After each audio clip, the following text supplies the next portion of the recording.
शेर अपने शिकार को उठाकर गुफा के भीतर चला गया।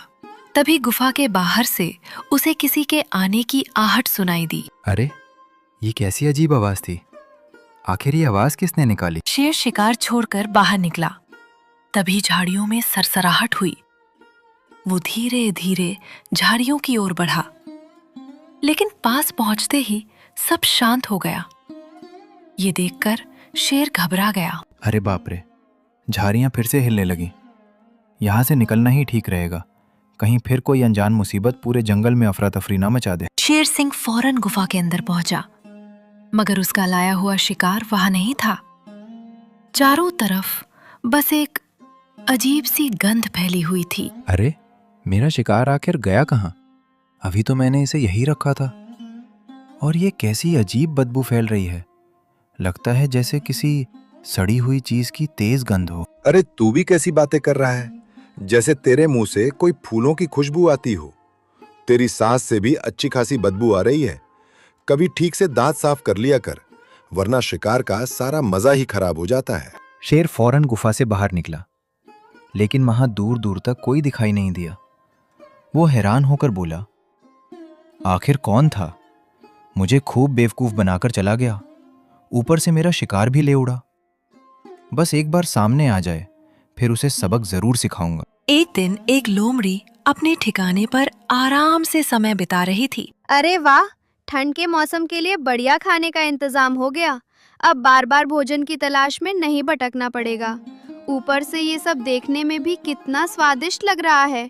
उसी समय उसे बाहर से हल्की सी आहट सुनाई दी। वह तुरंत बाहर निकली, लेकिन वहां कोई भी दिखाई नहीं दिया और चारों ओर सन्नाटा था। कौन है वहाँ? ये आवाज कौन कर रहा है? हिम्मत है तो सामने आओ। लोमड़ी कुछ देर तक पुकारती रही, लेकिन उसे कोई जवाब नहीं मिला। जब वो वापस अपने बिल के अंदर पहुंची तो देखकर हैरान रह गई। उसका जमा किया हुआ राशन गायब था। कोई चोर उसका लगभग सारा सामान लेकर फरार हो चुका था। अरे, मेरा तो सब कुछ लुट गया। पूरा का पूरा राशन कोई उठा ले गया। मैंने बड़ी मेहनत से थोड़ा थोड़ा करके सर्दियों के लिए जमा किया था। पता नहीं कौन उसे चुरा कर ले गया। जिसने भी खाया हो उसे चैन से एक और भी ना खा पाए। हाय, अब मैं क्या करूं? दूसरे दिन लोमड़ी रोते रोते शेर सिंह के पास पहुंची और उसे अपनी पूरी परेशानी बताने लगी। शेर सिंह, मैंने बड़ी मेहनत से सर्दियों के लिए थोड़ा थोड़ा करके भोजन जमा किया था, लेकिन किसी चोर ने आकर सब कुछ उठा लिया। मेरे लिए एक भी चीज नहीं छोड़ी। अरे, इसके यहाँ भी चोरी हो गई। अगर मैंने बता दिया कि मेरे साथ भी यही हुआ था और चोर मुझे बेवकूफ़ बनाकर चला गया, तो मेरी बड़ी किरकिरी हो जाएगी। बेहतर है अभी इसे हिम्मत दूं। फिर शेर सिंह बोला, ये तो सचमुच बड़ा नुकसान हुआ, लेकिन घबराओ मत। मैं अपने एक भरोसेमंद साथी को भेजता हूँ। वो तुम्हारे घर की अच्छी तरह जांच करेगा और चोर का पता लगाने की पूरी कोशिश करेगा। इसके बाद शेर सिंह सीधे गधे प्रसाद के पास पहुंचा। अरे वाह शेर सिंह, आज तो तुम कुछ ज्यादा ही परेशान दिखाई दे रहे हो। आखिर बात क्या है? जंगल में लगातार चोरियां हो रही हैं।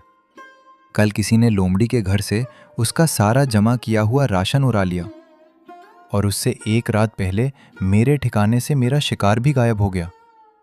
ऊपर से चोर मुझे बेवकूफ बनाकर भी चला गया। अरे वो आखिर था कौन जिसने आपका शिकार भी ले लिया और जाते जाते आपकी अच्छी खासी खिल्ली भी उड़ा गया? बस यही तो समझ नहीं आ रहा।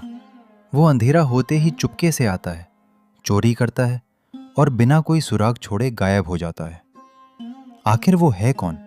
कुछ पता ही नहीं चल रहा। आप बिल्कुल चिंता मत कीजिए, मैं इस मामले की पूरी जांच करूंगा और उस चोर तक जरूर पहुंचूंगा। भरोसा रखिए, जल्द ही सच्चाई सामने होगी। गधा शेर सिंह के बताए हुए स्थान पर पहुंचा।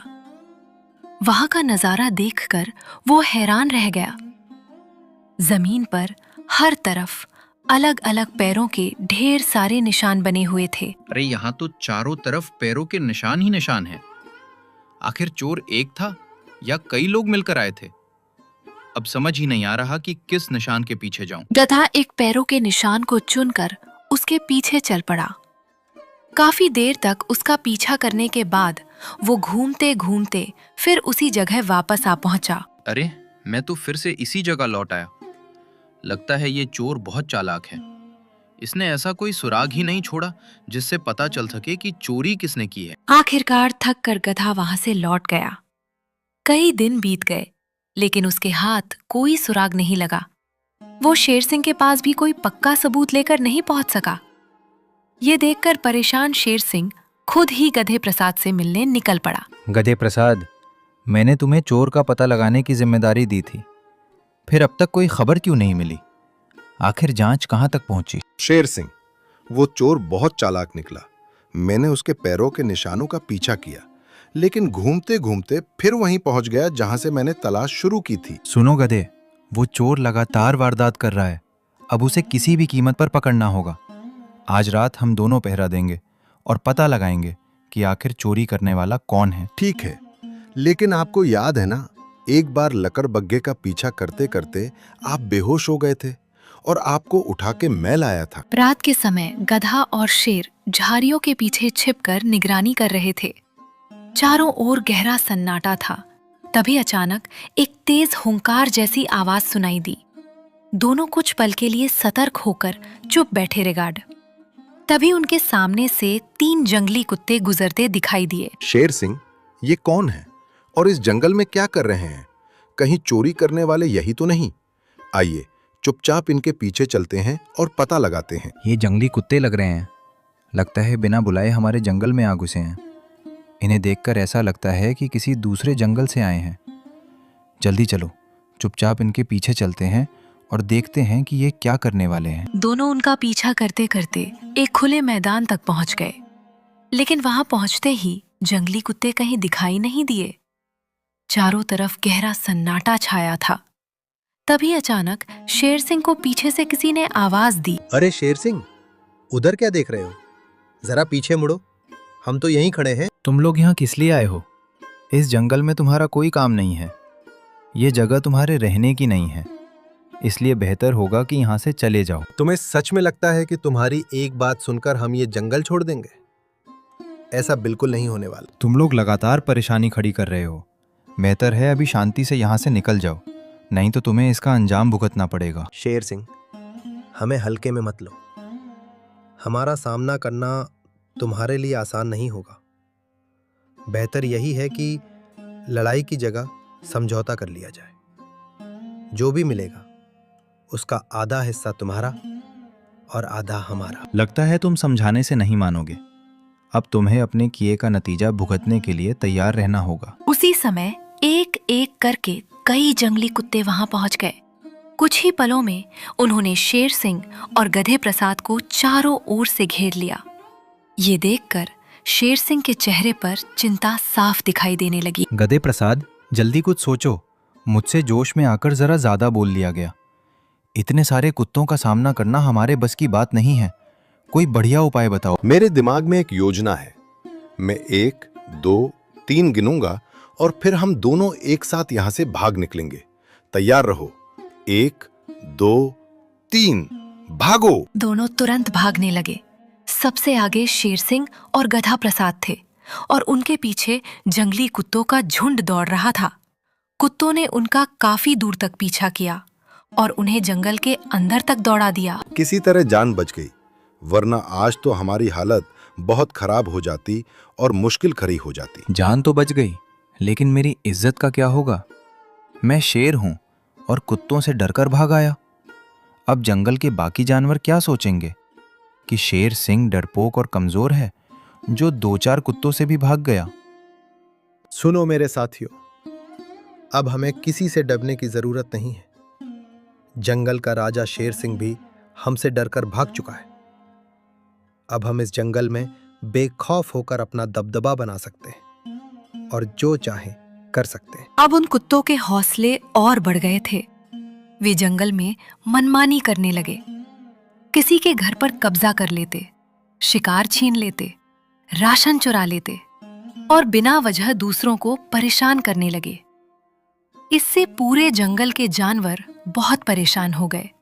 अरे, हमसे ही गलती हो गई जो इस जंगल में आ गए। सुन रखा था कि यहाँ का राजा शेर सिंह बहुत बहादुर है और उसके साथी काफी समझदार हैं। लेकिन असल में तो सब डरपोक निकले। सही बात है, वो तो मामूली से कुत्तों का भी सामना नहीं कर पा रहा है। खुद को जंगल का राजा कहता है, लेकिन असल में तो बस नाम का ही शेर है। दिमाग भी बिल्कुल खाली है। लगता है गधे की संगत का असर उस पर भी पड़ गया है। अब अपने फैसले खुद लेने के बजाय वो हर बात में गधे की सलाह मानता है। गधा जैसा कहता है, शेर सिंह भी वैसा ही करने लगता है। थोड़ी दूर खड़ा शेख ऊंट उनकी पूरी बातचीत सुन रहा था। वो कुछ ही समय पहले दुबई की यात्रा से वापस जंगल लौटा था। अरे मैं तो कुछ दिनों के लिए जंगल से बाहर क्या गया, यहाँ तो सब कुछ बदल गया। आखिर सभी जानवर शेर सिंह के खिलाफ क्यों हो गए, और ये कुत्तों की चर्चा किस बारे में हो रही है? लगता है मुझे तुरंत शेर सिंह से मिलना होगा। ये सोचकर ऊंट बिना देर किए सीधे शेर सिंह के पास जा पहुंचा। शेर सिंह, आखिर जंगल में ये सब क्या हो रहा है? सभी जानवर आपके विरोध में क्यों बातें कर रहे हैं, और ये जंगली कुत्ते कहाँ से आ गए? मुझे पूरी बात बताइए। शेर सिंह ने ऊंट को शुरू से आखिर तक पूरी घटना बता दी। सारी बात सुनकर ऊंट भी गहरी चिंता में पड़ गया। गधे मियाँ, तुम तो बड़े समझदार माने जाते हो। कोई ऐसी तरकीब सोचो जिससे ये कुत्ते जंगल छोड़कर चले जाएं और शेर सिंह की पहले जैसी धाक फिर से कायम हो जाए। मेरे दिमाग में अभी कोई पक्का उपाय नहीं आ रहा। उनकी तादाद भी बहुत ज्यादा है और वे काफी चालाक भी हैं। हमारी हर चाल को वे जल्दी समझ जाते हैं। लगता है इस बार मुझे ही आगे बढ़ना होगा। मैं उनके बीच जाकर उनकी सबसे बड़ी कमजोरी पता लगाने की कोशिश करूंगा। अगर मेरे साथ कुछ भी हो जाए तो तुम दोनों मेरी बहादुरी की कहानी हमेशा सबको सुनाना। ठीक है, मैं तुम्हारी एक दो कहानी तैयार करके रखता हूँ कि आने वाले बच्चों को याद रहेगा कि शेख ऊंट ने इस जंगल के लिए अपनी शहादत दी है। अगली सुबह ऊंट सीधे जंगली कुत्तों के झुंड के पास पहुंचा। उसे देखते ही सभी कुत्तों की नजरें उसी पर टिक गईं और उनके मन में लालच जाग उठा। अरे वाह, इतना बड़ा जानवर तो हमने पहले कभी नहीं देखा। इसे देखकर लगता है कि इससे कई दिनों का पेट भर जाएगा। आज तो सच में बड़ा बढ़िया शिकार हाथ लग सकता है। तुम यहाँ किस काम से आए हो? क्या तुम्हें पता नहीं कि ये इलाका हमारे कब्जे में है? यहाँ वही होता है जो हम चाहते हैं। क्या तुम्हें इसकी खबर नहीं थी? मुझे तुम्हारे सरदार से मिलना है। मैं दूर देश से आया हूँ। बताओ, तुम्हारा मुखिया कहाँ है? मुझे उसी से जरूरी बात करनी है। मैं ही इस झुंड का मुखिया हूँ। पूरे दल की जिम्मेदारी मेरे ऊपर है और सभी मेरी बात मानते हैं। अब बताओ, तुम किस मकसद से यहाँ आए हो? मैं दूर दूर घूमकर वीर योद्धाओं और ताकतवर सरदारों की कहानियां लोगों तक पहुंचाता हूं। मैंने यह भी सुना कि तुम लोगों ने जंगल के राजा शेर सिंह को पीछे हटने पर मजबूर कर दिया। इसलिए मैं तुम्हारी कहानी सुनने और उसे आगे फैलाने आया हूं। हाँ, ये बात बिल्कुल सही है।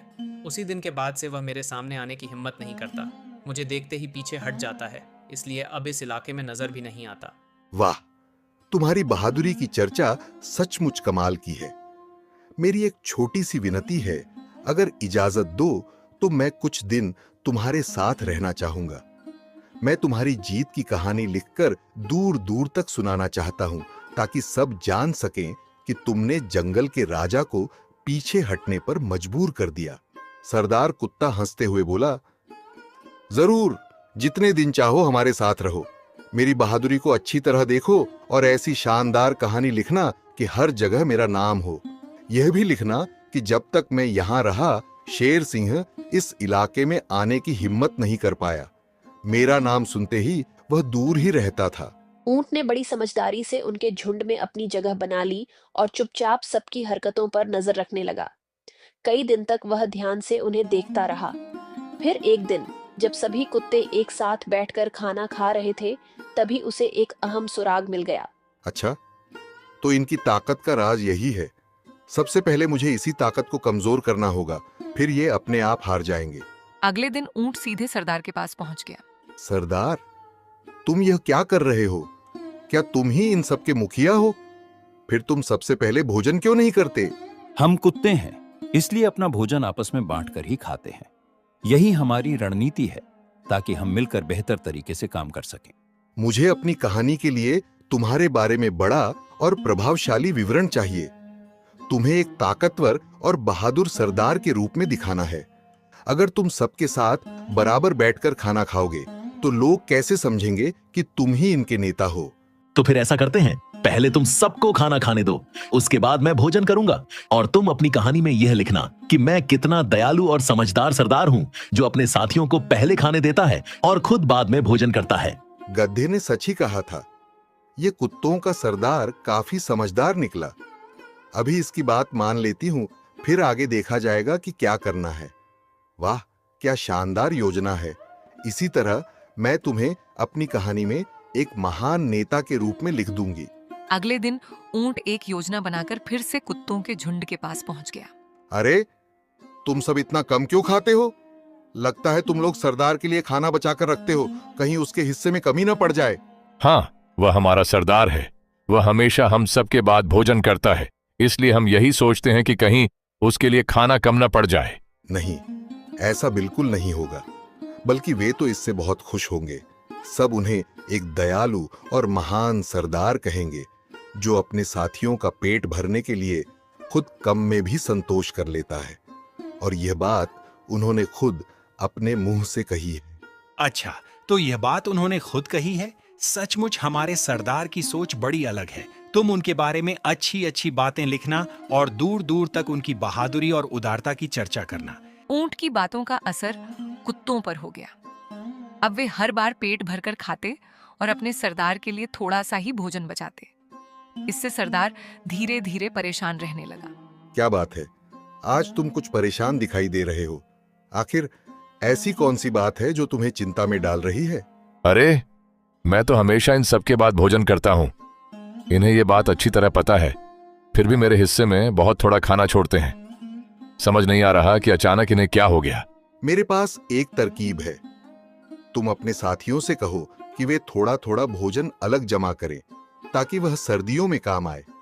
फिर जब भी तुम्हें भूख लगे तुम चुपचाप वहीं से खा लेना। किसी को इसकी भनक भी नहीं लगेगी। ठीक है, लेकिन मेरी एक बात का ध्यान रखना, इस हिस्से का जिक्र अपनी कहानी में मत करना, नहीं तो लोग मेरे बारे में गलत राय बना लेंगे और सोचेंगे कि मैं अपने साथियों का हिस्सा भी छिप कर खा जाता था। सरदार ने अपने झुंड के सामने नया नियम घोषित कर दिया। इसके बाद सभी कुत्ते थोड़ा थोड़ा भोजन बचाकर जमा करने लगे और खुद कम खाने लगे। उधर सरदार मौका मिलते ही चुपके से जमा भोजन खा आता। इसी बीच ऊंट धीरे धीरे उसके साथियों के मन में शक और नाराजगी पैदा करने लगा। मैं तुम्हें एक गुप्त बात बताता हूँ।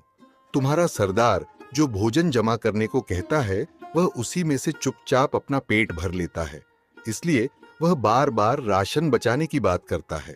हमें आपस में लड़ाने की कोशिश मत करो। हमें अपने सरदार पर पूरा विश्वास है। वह हमारे भले के लिए ही भोजन इकट्ठा करवा रहा है ताकि सर्दियों के दिनों में हमें खाने की परेशानी न हो। कुत्तों ने उसकी बात पर ध्यान नहीं दिया। समय बीतता गया और धीरे धीरे सर्दियों का मौसम आ गया। भोजन मिलना मुश्किल होने लगा। तब परेशान होकर एक कुत्ता बोला, सरदार, अब सर्दियों का मौसम आ गया है। शिकार मिलना भी मुश्किल होता जा रहा है और खाने की कमी महसूस होने लगी है। अब लगता है कि हमें जमा किया हुआ राशन निकाल लेना चाहिए। यह सुनकर सरदार घबरा गया, क्योंकि वह कई बार छिपकर जमा भोजन खा चुका था। अब वहां बहुत थोड़ा सा राशन ही बचा था। अभी हमारा जमा किया हुआ भोजन पर्याप्त नहीं है और जो थोड़ा बहुत रखा था वह भी खराब हो गया। इसलिए हमें पहले और शिकार जुटाना होगा। अरे, यह कैसी बात कर रहे हो? हम इतने दिनों से लगातार भोजन बचा कर रख रहे हैं। अब तक तो कम से कम 1 महीने का राशन इकट्ठा हो जाना चाहिए था। फिर आप कैसे कह रहे हैं कि कुछ भी जमा नहीं है? मैं सच ही कह रहा हूं, मेरी बात पर भरोसा करो। अभी जितना भोजन इकट्ठा हुआ है वह पर्याप्त नहीं है। हमें थोड़ा और राशन जमा करना होगा, तभी काम चलेगा। हमें आपकी बात पर विश्वास नहीं हो रहा। हमने अपनी आंखों से इतना सारा भोजन जमा किया था। लगता है कोई बात हमसे छिपाई जा रही है। साथियों, चलो अभी जाकर राशन रखने की जगह देखते हैं, तभी सच्चाई सामने आएगी।